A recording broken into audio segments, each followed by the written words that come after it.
Хәерле көн, Татарстан, хәерле көн, хөрмәтле телевизор караучылар. Бүген 21 сентябрь, дүшәмбе. Мин Эльза Әхмәтҗанова һәм тапшыруыбызның иҗат төркеме барыгызга да матур көн, күтәренке кәеф телибез. Тапшыруны гадәттәгечә тарихка кереп калган кайбер вакыйгалардан башларбыз. Бүген халыкара тынычлык көнен билгеләп үтәләр.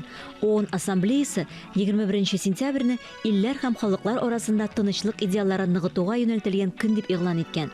Бүген көч куллану һәм атышны туктатып тора торган көннәрнең берсе.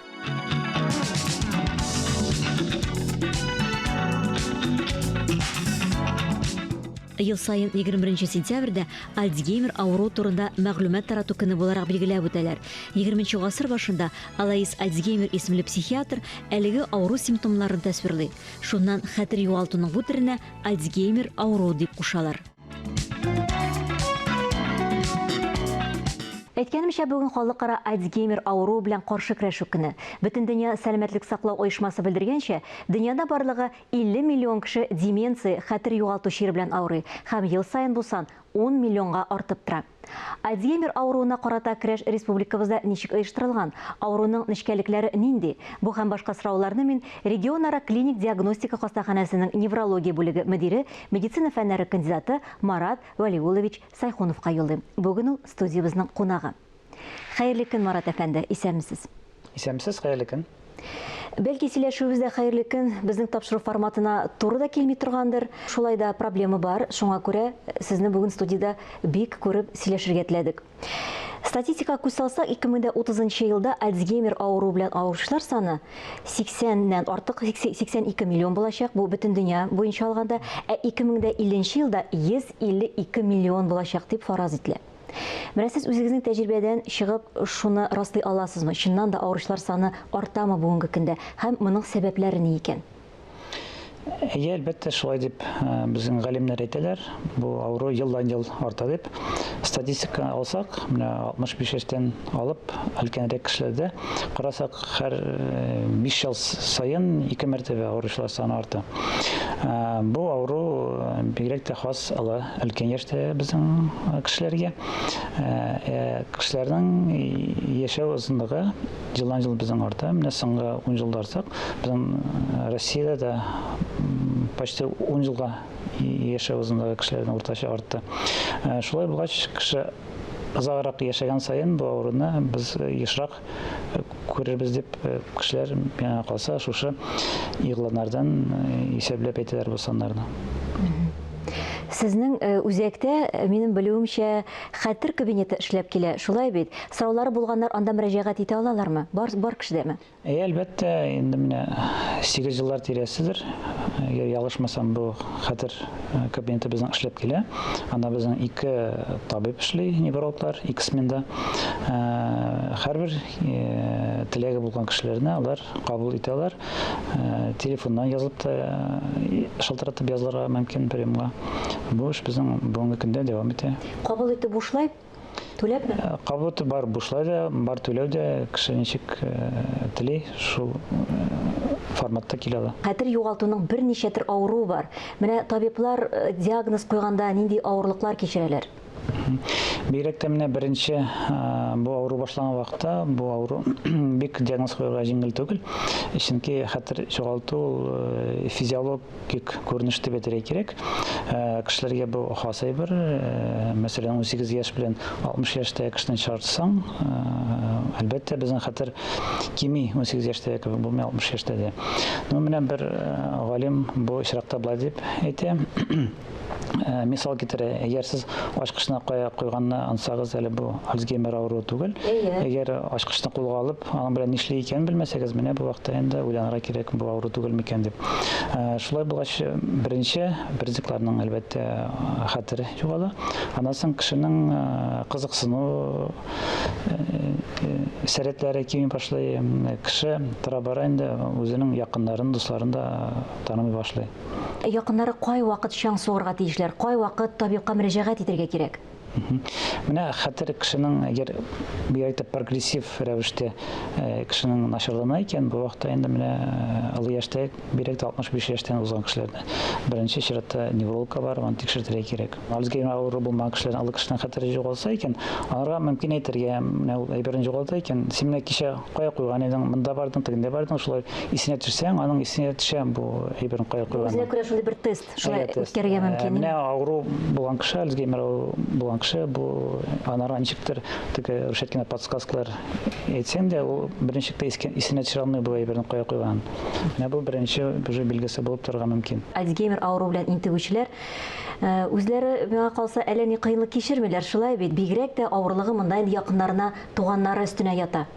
Әлбәттә, бөтен кыенлык шушы туганнарына, шушы авыруны караучыларга өстенә төшә инде. Бөтен кыенлыгы.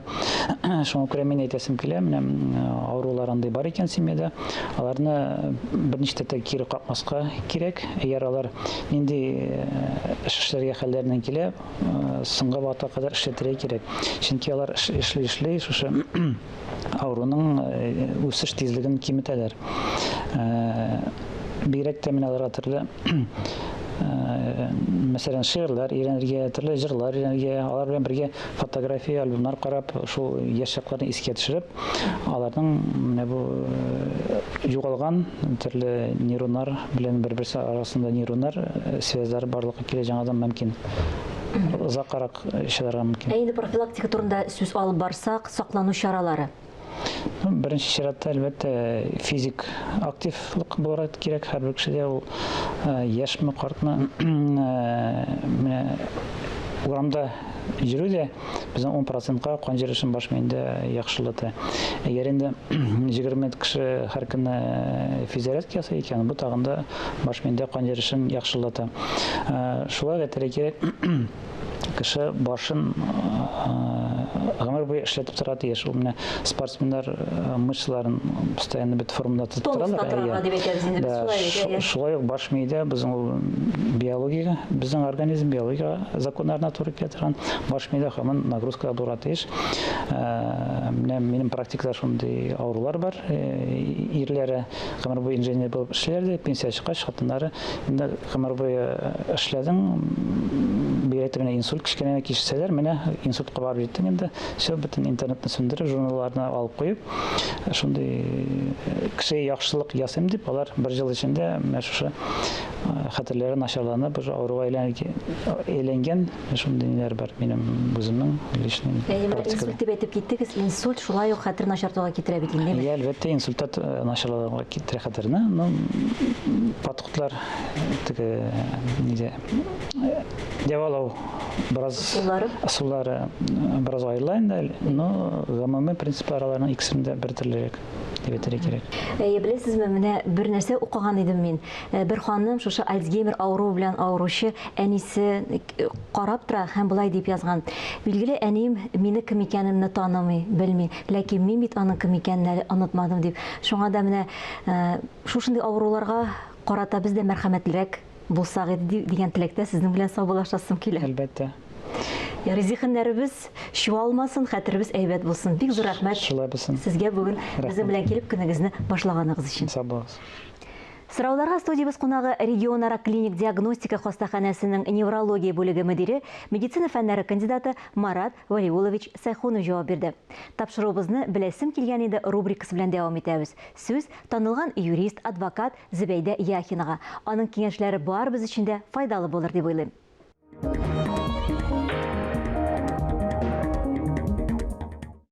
Хәерле көн, безнең караучы дуслар, хукук темасына сөйләшүләрне дәвам итеп, мин бүген менә нәрсәгә тукталып узарга уйлыйм. Мин бер мәртәбә әйткән идем инде, мин теге һавадан алып кына сөйләмим, миңа мөрәҗәгать итүче кешеләр, күпләп мөрәҗәгать итүче кешеләрнең алдында килеп туган кайбер мәсьәләләрне кагылып, аларны кайбер мәсьәләләргә кагылып, аларны аңлатып үтү максатыннан чыгып эшләнелә инде безнең сөйләшүләр. Соңгы вакытта гына да бик күп кешеләр мөрәҗәгать итте шундый мәсьәләгә. Безнең административ эшләр кодексы бар бит инде. Аның буенча иң күп таралган кешеләрне административ җаваплылыкка тарту мәсьәләсе ул да булса ел уйру кагыйдәләре буенча. руль артында йөрүчеләр өчен иң зур әйбер, иң зур югалту ул әлбәттә машина йөртү хукукын югалту. Бәхәссез минем инде сөйләп тә узганым бар сезгә күп мәртәбә. Кабат ясанылган авария вакытында авария булган урынны калдырып китү өчен яки исерек рәвештә яки наркотик матдәләр кулланып руль артына утырган өчен монда бәхәсле урын юк. Анда ул матдәләрнең санкциялары бер генә, ул да булса машина йөртү хукукыннан мәхрүм итү. Ә менә кайбер матдәләр буенча, юл йөрү кагыйдәләренең кайбер матдәләре буенча ике төрле санкция каралырга мөмкин. Бу штраф яки таныклыктан мәхрүм итү йөрү таныклыгыннан, транспорт йөртү таныклыгыннан, арест, административ арест яки әлеге дә баягы тагын шул ук инде машина йөртү хукукыннан мәхрүм итү.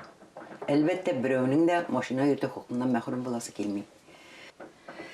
Дәлилләү мәсьәләсенә килгәндә, монда инде үзегез беләсез, хәзерге көндә теге яки бу кешенең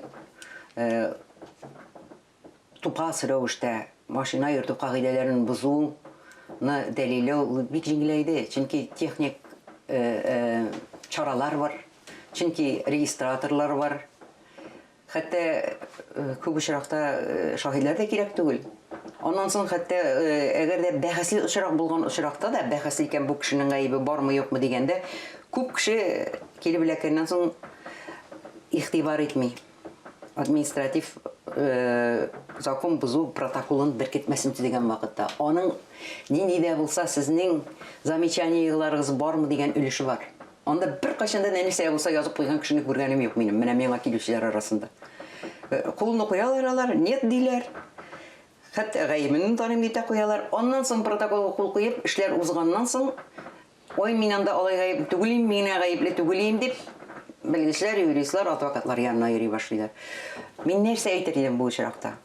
Әлбәттә, әгәр сез үзегезне хаклы саныйсыз икән, яки үзегез генә гаепсез дип саныйсыз икән бу очракта, теге күп кешеләр үзенең вакытын уздыра, анда гаи хезмәткәрләренә, ГИБДД хезмәткәрләренә ялынып, җибәр инде, ул булмады инде, теге булмады инде, зинһар инде, язмыйк инде, ул кирәкмәгән буш сүзләр, аны сөйләп вакыт уздырмагыз сез. Үзегезнең гаепсезлегегезне дәлилли ала торган, теге яки бу хәрәкәтне ясарга тиеш. Бу хәрәкәт, бу гамәл, ул әлегә баягы сезнең кулыгызда, техник чарагыз бар. Төшереп алыгыз шул вакытта. Аннан соң урынның беркетмәсен, урынның схемасын төзегән вакытта бихтияр белән карагыз. Һәм әлбәттә, беркетмә кул кую алдыннан менә шушы сез үзегез нитеп куян нәрсә дип әйтим инде, фиксировать итеп дип әйтәбез инде.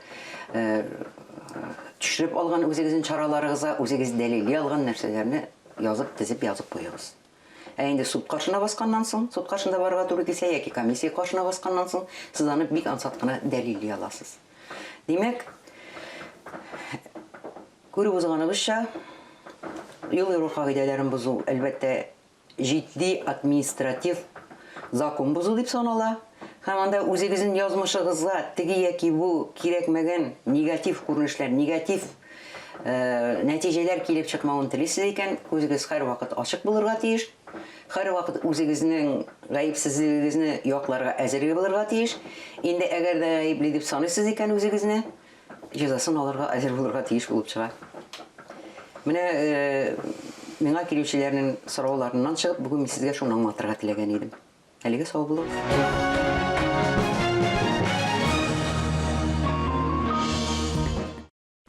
Моңсу көз айлары иҗат әһелләре өчен илһам бирүче аерым бер ел фасылы булып тора.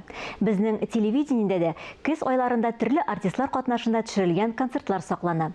Шул язмаларның берсен сезнең игътибарга тәкъдим итәбез. Мин Эльза Әхмәтҗанова сезнең белән саубуллашам. Һәр көнегезне бары тик матур уй фикерләрдән генә башлагыз. Исән, имин булыгыз. Алтын яфрак, сары яфрак. Юлдан язган җилләр үзгән. Миңа килеп сыйынасың, саклап кал дип сары күздән. Чәчләремә кадар идем, сарысың бит, сагышсың бит. Җилләр бирде, җилләр алыр, учып китеп барырсың бит. Яшел идең биек булдың, Йылдызларга яр булдың син. Көз бит инде алтын кышым. Уш, уятма яз тойгысын.